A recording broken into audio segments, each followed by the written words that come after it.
beautiful place in the whole fucking world. It's made of candy cane, the planes and bright red choo-choo trains, and the meanest little boys, most innocent little girls. And you know, I wish that I could go there. It's a road that I have not found, and I wish you the best of it. Buy this car to drive to work to pay for this car. Buy this car to drive to work to work. Welcome to the Yellow Brick Road. I'm Jordan, and this is going to be part 3 of Joe Rogan and Bari Weiss. That's right. We're going to talk about, Jewish versus Zionism.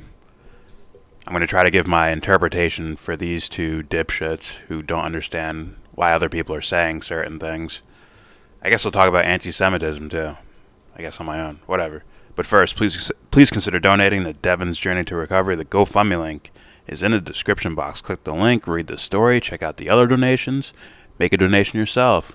None of the money goes to us, it goes to charity. It helps out one of our subscribers and his wife, helps them pay medical bills. So if you want to donate, you can so at Devon's Journey to Recovery. GoFundMe link in the description box. Turtle shoulders. Ugh. Alright, so once again, Bari Weiss, Joe Rogan. Rogan might as well not even be there. Might as well be like a electronic voice, just saying like what, why, when, just simple questions. And Bari's gonna explain the difference between Jewish and Zionism, and I'll probably bring up a point about anti-Semitism, the whole concept of it. Here we go. The Zionist thing is define the difference between Jewish and Zionist. Okay. Zionist is the idea of that the Jews have a right to national self-determination. The Jewish... Should I keep going? Yeah, You please. looked at me like I should say. No. Actually, let's stop you there. Let me look at just normal Google definition. Movement for originally the reestablishment and now the development and protection of a Jewish nation in what is now Israel. It was established as a political organization in 1897 under Theodore Herzl and was later led by Chaim Weissman. I don't know those dudes. I've heard the name Herzl before. But you know me, I like to focus more on events and ideas and people. Alright, so she kind of flowered it up with, it's a miraculous venture of saving the Jewish people. It's, I don't know, it's Jewish morality. So yeah, that's not how a lot of people I hear, like on YouTube and shit, that's not how they look at it, right? They look at it as a disparaging term, as in, these, like a political movement of some creepers that wanted to, gather power for supremacy and whatnot. That's what I'm hearing from a lot of these people on, you hear on YouTube channels and shit. I don't want to name drop anyone. I don't want them to get called anti-Semitic like I will for this. Yeah, I can do shit like that here though. I give zero fucks. Go ahead, call me that. Then you're gonna have to respond to me when I catch up. We would have to have some sort of words, right? So go ahead, please call me this. Call me anti-Semitic. Go for it. Here we go. The Jewish longing to return to the land of Israel is something that's like inescapable if you read the Bible, right? Like it's all over there. The whole idea of, and you can discount it, discount God, whatever. The fact is that the Jews are a people that were birthed sort of in this land, which we now call the land of Israel. And they somehow, and they were expelled by the Romans around 2,000 years ago. And then they came back to that land, right? It's like they defied the logic of history in doing that. Because by all rights, they were an indigenous group to that land. They were kicked out and expelled. And then they went back 2,000 years later. Like it's a crazy extraordinary story. So leave that to one part. And see how people would have a problem with that? As like a Ryan Dawson might say, it's like, God's not a real estate agent. So things that are in the Bible and whatnot do not give you claim to that land. Also, there were Jewish people living in Palestine, I believe, before, I guess the now Israelis showed up. I'm too ignorant on this topic, not going to lie to you, but I'm pretty good at understanding the perception that people have in regards to this specific topic. So I'll explain more as we keep going. Zionism, the way that I think is the simplest definition, is the belief in the Jewish right to self-determination, and it's the Jewish liberation movement. Now, she made that sound very political, but isn't the original thing religious? Right? Because being Jewish is a religious thing. So, isn't it like a claim to a piece of land because God said so, or it's prophecy or something like that? I think for most people that are maybe secular minded, they'd probably call that bullshit. And in fact, a lot of them are, someone like Bari Weiss is going to twist around the words of, I don't think there should be an Israel. But I look at that as, some are going to be dipshits, but I think most people are thinking like, well, it should just call it Palestine. You can still live there. Just call it Palestine instead. Make it one giant state. To where the rights that you have under Israeli law, the Palestinians will have too. So you can't just, take over territory and shit. Or then there's a two-state solution as well. My solution. My solution is one state. Straight up, like, call it Israelistine or Pal-Israel. Pal-Israel. Call it that. Make up a fucking name. You got too many religious connotations going on there, right? And to call it like the state of the Jewish people, that sounds stupid on its own. Yeah, the Jewish state. That sounds dumb on its own, right there. But once again, it's like there's a play happening in between religion and biology. So it's like in certain contexts they'll mean biology, like, oh, I'm, ethnically Jewish. And then in another case it's, well, I'm a practicing Jew. I'm religious. It's the religious side of it. And then you can see those words being, manipulated by people like Bari Weiss, who will fucking, like, she'll say something's anti-Semitic, but won't explain in full context any scenario, really. Because Rogan's not going to push back, right? He hasn't even asked her, like, what do you mean by anti-Semitism? What do you mean by that exactly? He will not push back in that regard. So we never get to figure out what she means by that, which might clear up a lot of cases she's calling anti-Semitism, right? She'll cite the ADL and say there's 200 cases of anti-Semitism this year. And it's like, well, I need to know your definition of anti-Semitism, because from what we've seen here, when she talks about Ilhan Omar, she says that's very anti-Semitic to say. When she said it's all about the Benjamins, talking about the Israeli lobby, things that normal people who don't have that type of bias, like, yeah, you can see there's documentaries on this, on the lobbying groups, the AIPACs and shit like that, and how they operate in Washington. It's like, yeah, we can see that. So I don't get how what she was saying was anti-Semitic.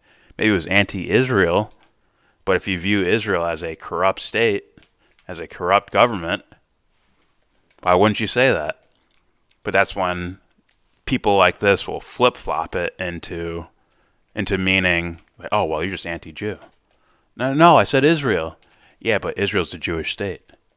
Oh, so you are like a fucking theocracy. No, it's an open democracy. It's a state called Israel. Okay, I'm criticizing Israel. That's Jewish people. That's anti-Semitic. You can't say that. Do you see the weird, cycle of an argument that happens? Now, that'll happen with dishonest people like Bari Weiss, who's, I think she's heavily ignorant of things, but but has a preformed response or preformed ideology already there, right? It's Tulsi's an Assad toady. Like, oh, how's that? I only knew the answer, I would say. I didn't realize I had to explain how I came to that conclusion. Like that. So she's dishonest in the sense of she doesn't make the audience aware of what she's completely ignorant on. And so let's go back to like pre-1948, which is the year that the State of Israel is established.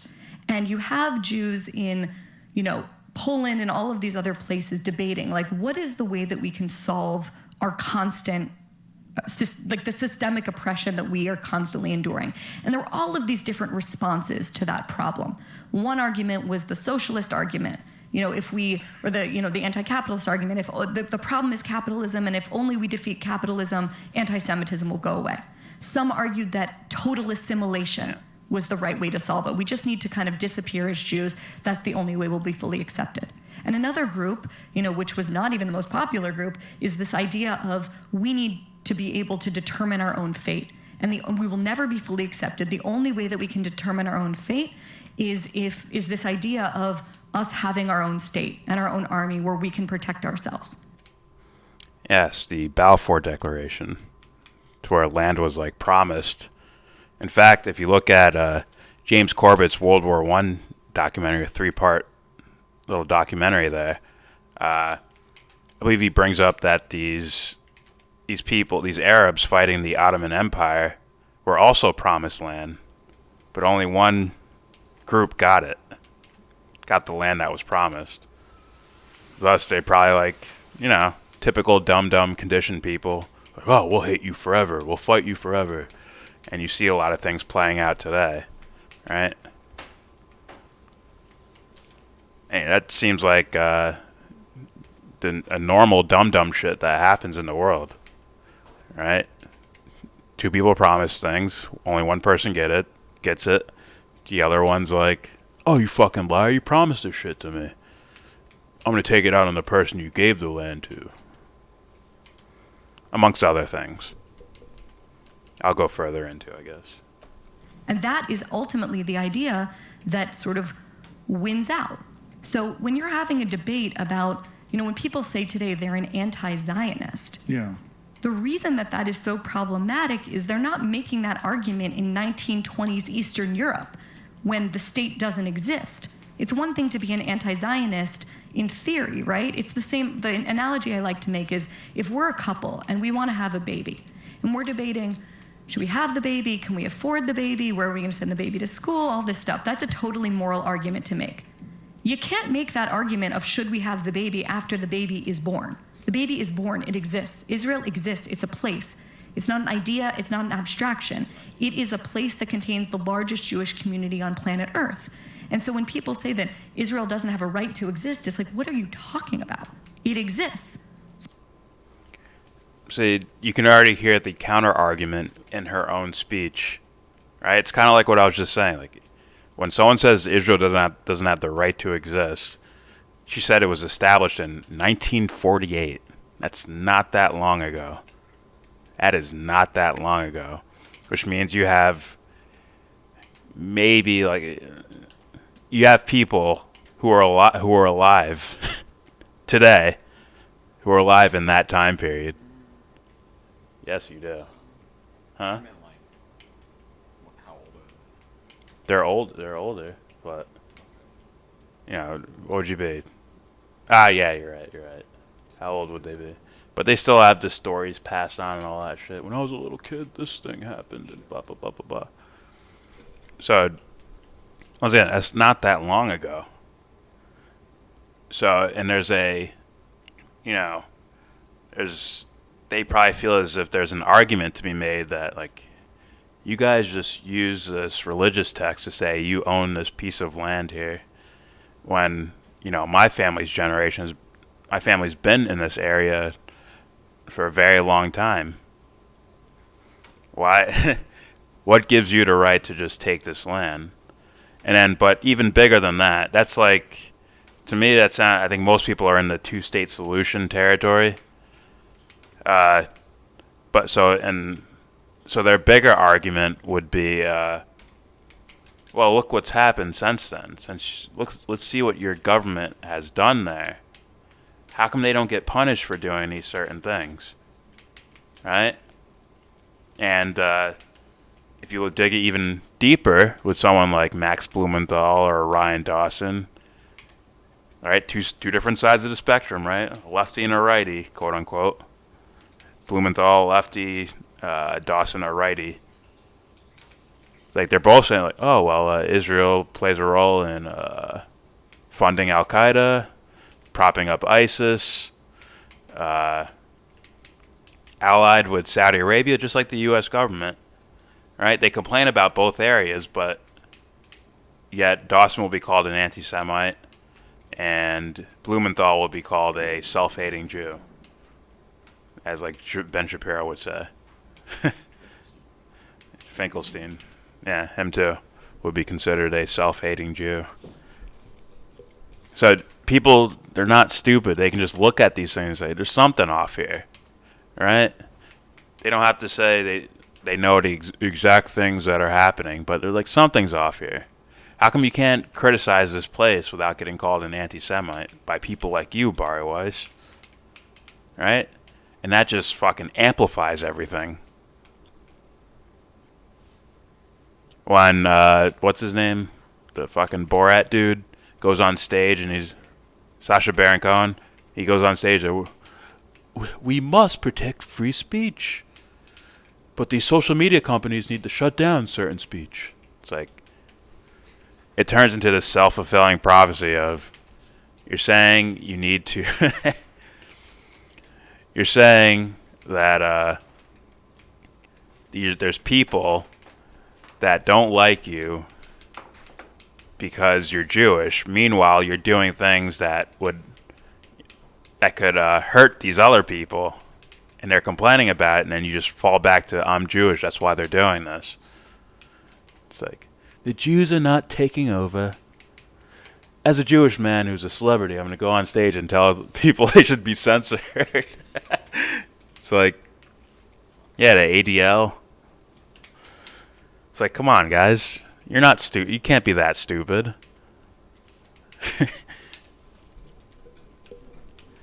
And she literally says it several times. She calls it an occupation. She's called it that several times. And it's like, what do you think that means? Why do you think people would respond to that and say, there shouldn't be this state here? You're calling it an occupation. Dumb guy logic, god damn it.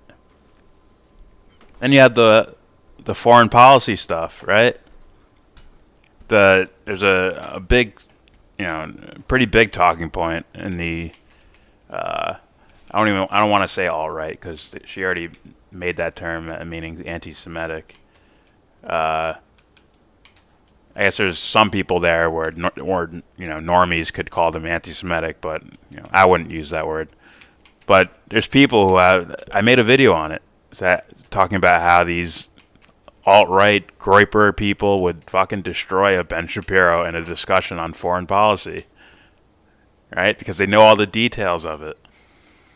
Now their walk-away conclusion is that we're fighting wars on behalf of Israel because of something. I don't know why.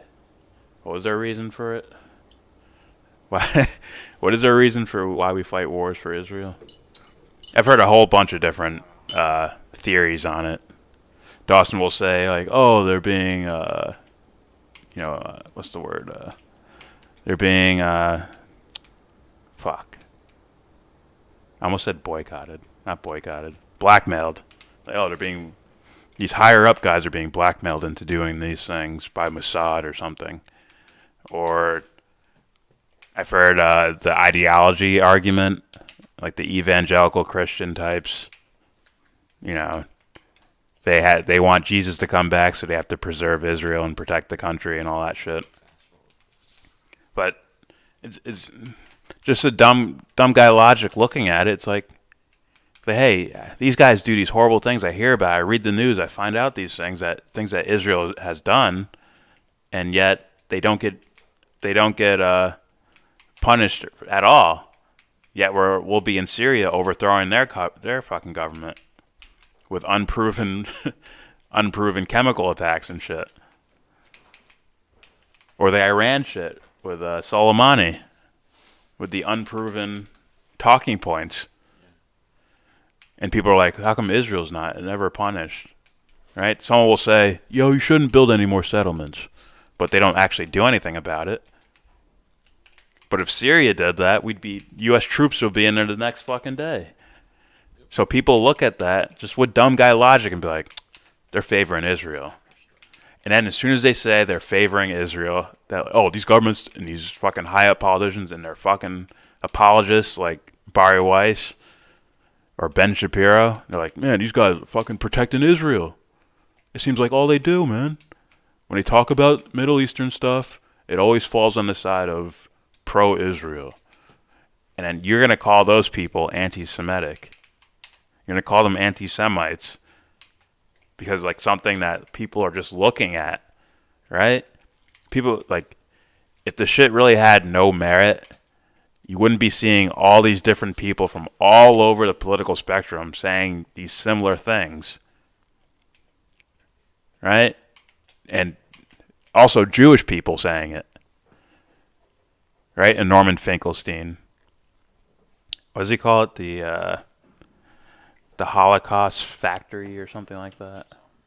On one of his books, to where like, yeah, they purposely used the Holocaust to get policies done. He's talking about creepy government actions that the state of Israel does. So yeah, people are going to say, we don't want this place to exist. I'm sure there's people that say it about the U.S.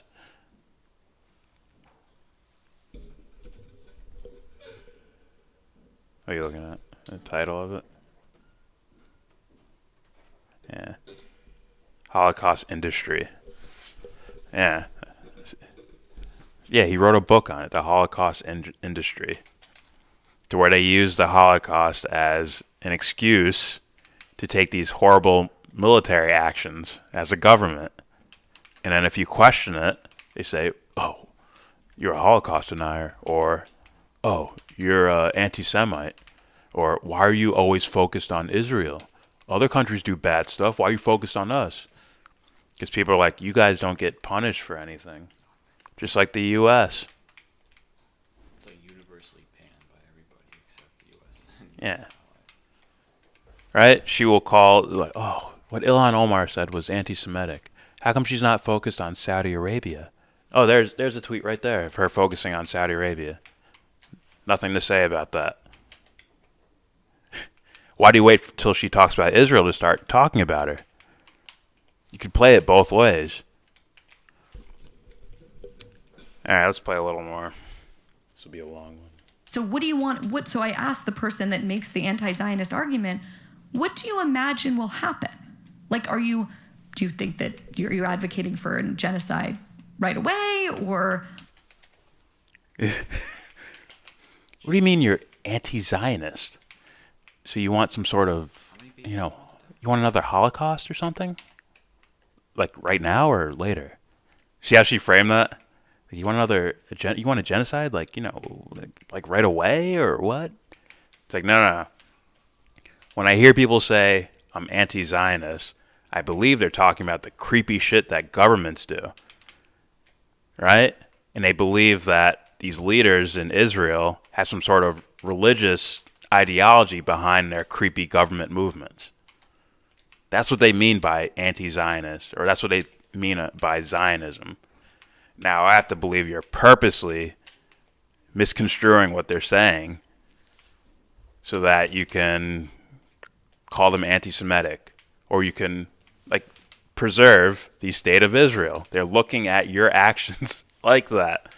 Like, you will lie to preserve this creepy government, or these creepy actions by this government. I'm sure if Israel and their actions were completely clean, right, no corruption going on, there'd be a small number of people complaining about them. You can even take a guy like Nick Fuentes, who says, like, it's not, I have no problems with Israel existing, right? You'd call him Bari Weiss would call that guy like a racist, alt-right guy. Yeah, he says he has no problems with Israel existing.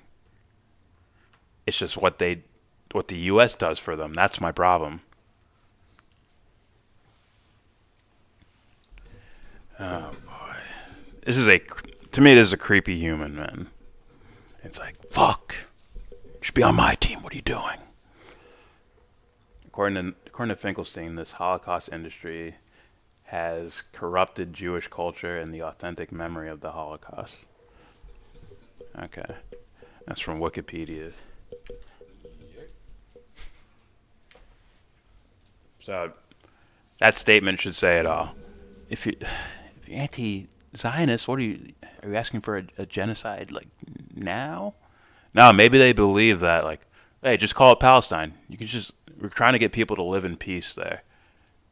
How about you all live in peace? We get rid of the fucking bullshit border walls and the fucking snipers and all that shit and the rockets and the retaliation, or even the initial starting of the bombing. And the Hamas is the ones retaliating. That happens as well, more often than you think. And just call it fucking Palestine. Why do you care what name it is? It's because people like Bari will, look through history and just say, look, Jews are, I don't know, we have a sixth sense. We can smell that people don't like us. So we need protection. We need our own state. And if we need to move into these people who have been living here for a long time, we need to move into their state and sort of slowly start kicking them out, slowly start isolating them, slowly expand territory. It's like, it's okay, because we need protection. We need to hurt others for our protection. Oh, boy. And I bet there's a lot of Jewish Americans who would agree with what I just said there. Like, oh, we're here because we want to fight corruption. I'm not here to preserve a Jewish state. Maybe that's what people don't want to be around. Just like they don't want a Muslim state or a Christian state. Maybe people don't want that shit because they've been probably conditioned through history to say, like, oh, these things usually end up in fucking crusades or fucking crazy wars and shit. We don't want that anymore. So please, Bari, use some dumb guy logic. Try it out. I'm sure you can't. I'm sure you've been conditioned so much that you have an ingrained response to whatever's said. And that's why people hate you. And that's why that's why this happened. With people like not even watching the full thing, they're just like, fuck this lady, thumbs down. And I'll add to it. There you go. There's one of Jordan's rare thumbs down he gives to videos. It's all about solidarity, man. Solidarity. Alright, that's it for me. This is probably my last part on this shit. Maybe I do one on Bari Weiss's selection, or her picks, her endorsements of who was it? Amy Klobuchar and Joe Biden? She really likes Joe Biden. You can't make this shit up. Alright, that's it for me. Please subscribe if you like, comment, agree, disagree. Tell me what you think. Am I right? Am I wrong? I know I'm not a fucking history expert of Israel-Palestine, but I hear plenty of people that talk about it, and I'm sort of trying to talk about the perception of things. of why people are upset with this or that, or why they would say they're anti-Zionist. So, because I have to. I feel like I have to, because the shit she says is like the antithesis of the actual perception I'm hearing, or the logic behind certain thinking. Right? She just sounds like talking points to make everyone look anti-Semitic because she just wrote a book on it, and she is a Zionist. She said she is a Zionist, and she has this, this idea of what Zionism is that doesn't float for other people, right? When I hear Max Blumenthal call someone a Zionist, it's a disparaging term, right? And he'd probably call her one too. Also, Joe Rogan sucks. He sucks a lot. He sucks at interviewing people. He's terrible at it. Someone with a platform needs to wreck that dude, because he'll change. All you do is wreck him. He might change around a bit. If it gets enough views, he'll be like, oh, fuck, maybe I'm fucking up. Let me call the guy. Let me have him on my show. Maybe he'll explain to me why he thinks I suck. Because he's a fucking pillow. He's a snuggie. Human snuggie. Just tries to keep you warm, Give you a big hug, keep you warm. Don't forget to donate. Devon's Journey to Recovery. GoFundMe link in the description box. With all that said, give this video a thumbs down. Say you wanna get in.